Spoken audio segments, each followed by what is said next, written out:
try to do a little open mic in the spirit of the Red Sky Poetry Theater. I'm going to ask you to grab another drink and grab a seat. I'm going to try to find an email that Elliot sent me.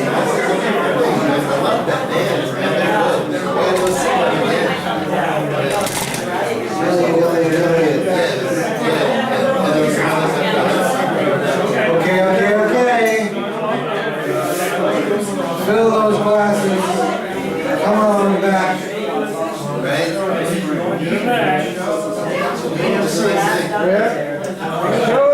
Fill your glasses. Come on back.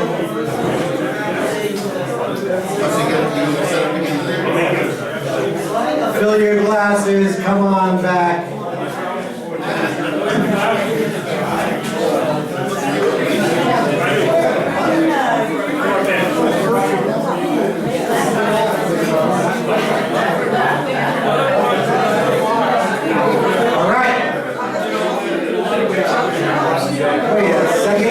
Nobody wants to stop talking.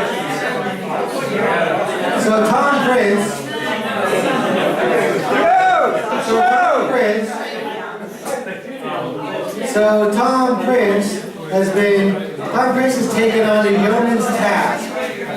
Tom Prince has taken on a yeoman's task of documenting all the Red Sky history. And he's putting this together, he's archiving it at the University of Washington. So if you haven't given Tom Prince all of your work, and shown every photograph you've ever taken, of every performance you've ever done, do it now, or in the next few weeks. Tom Prince is going to be putting together this amazing collection. And Tom, in the spirit of Red Sky, we're going to start the open mic. And Tom's going to read, JT Stewart is also not able to be here this evening. And Tom is going to read some work from JT.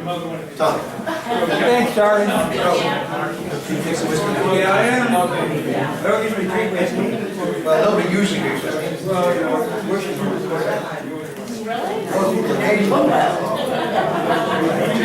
Okay. Wow, I haven't been on stage in a while. Yeah, to be honest, I didn't really know Bill that well until a couple of weeks ago. And, you know, we'd see each other at shows early in the 80s. You know, we'd walk by and say, so-and-so was pretty good.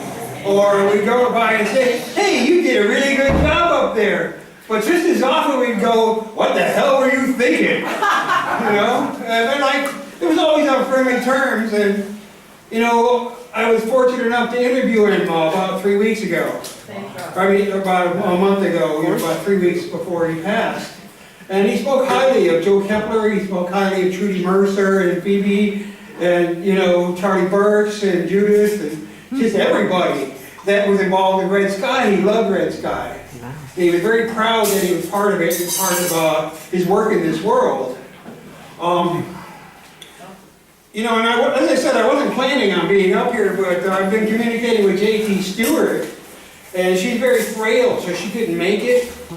And she asked me to read a couple of things, and I said, well, JT, I haven't been on stage in 2 years or more. She said, well, it's about time you get up and on that stage now, huh? And okay, here we are. Is this running, Tom? I hope so. Okay. Okay. Anyway, the first poem for JT Stewart is called Ars Poetica, Scar Tissue. Blood is a place where pain doesn't live. Memory is a house that doesn't like pain. My house has no door, it lets in the wind. Entirely quietly, and sit in the parlor. I bruise into... Enter quietly, and sit in the parlor. I bruise easily. As I said, it's been a couple of years. This next one, it's very short, JT, and it's called Holocaust. Poems are fused from old angers. Charred leaves ignite my brain. This forest burns forever. Very brief one. And yeah, she said that she thought Bill would like these poems, and this one's very evocative. You'd say most poems are written about love. death, the change of seasons.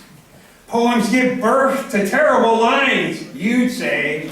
Always write of what you know, not what you desire. I have never spoken of moths, their dances with death, their flights into fires. You'd say the whole thing is a story, listening only to itself. Part 2. Perhaps. Part 3. Let us notice this day, this apocalypse of bad Mondays, this airing out of stiff morning gowns and swallow-tailed frock coats. Without love, there is only desire. Without desire, there is only the blue-green dust of idle promises.